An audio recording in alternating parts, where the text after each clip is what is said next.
আল্লাহর কসম দিয়া বলি, আপনার ভিতরে যদি মুসলমানিত্ব থাকতো তাহলে আপনি কোনোদিন ব্রাজিল আর্জেন্টিনা সাপোর্টার হতে পারতেন না। কথা বলেন ঠিক কিনা? মুসলমান একমাত্র পৃথিবীর মধ্যে যদি কোনো দেশের মধ্যে আজান প্রকাশ্যে দেওয়া নিষেধ থাকে সেটা আর্জেন্টিনার দেশের মধ্যে, যদি পৃথিবীর কোনো দেশের মধ্যে আজান প্রকাশ্যে দেওয়া নিষেধ থাকে সেটা ব্রাজিল দেশের মধ্যে। আর আমরা মুসলমান, আজকে সেই মুসলমানিত্ব দাবি করেন, আর আপনি মেসি আর্জেন্টিনা, আপনি সেই নেইমারের পথ অনুসরণ করেন। আপনি ইমানদারিত্বতে কিভাবে বলেন আমি ইমানদার? লজ্জা করে না আপনার? আপনি খেলা দেখার জন্য রাতের পর রাত জেগে, রাত 3টায় খেলা, আপনি মুরব্বী মানুষ, দাড়ি সাদা হয়ে গেল, আপনার তো লজ্জা থাকার দরকার ছিল। আমার তো মৃত্যু কিছুদিন পরে চলে আসবে, আমি খেলা দেখার জন্য রাত জেগে কিভাবে জেগে থাকে?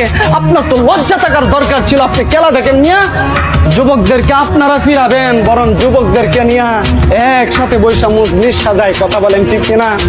মজলিস সাজায়। আমি আফসোস করে বলে যাই, এই বিশ্বকাপ আসছে শুধু মুসলমানদেরকে একটা ফাঁদের মধ্যে ফেলার জন্য। মুসলমানদেরকে নিয়ে একটা ফাঁদ তৈরি করছে তারা, যে আমরা খেলবো, কিন্তু মুসলমান এটা দেখবে, মুসলমানদেরকে দর্শক বানায়া আমাদেরকে তাদের গোল এক খেলার মধ্যে তারা আমাদেরকে আবদ্ধ করছে। বুঝতে পারেন না, খেলা যখন শেষ হয়ে যাবে, মেসি নেইমার তাদের পতাকা আপনার কোনো কাজে আসবে না। কিন্তু মনে রাখবেন, আপনার ঘরের উপর আর্জেন্টিনার পতাকা থাকার কারণে, মেসি নেইমারের পতাকা থাকার কারণে কেমন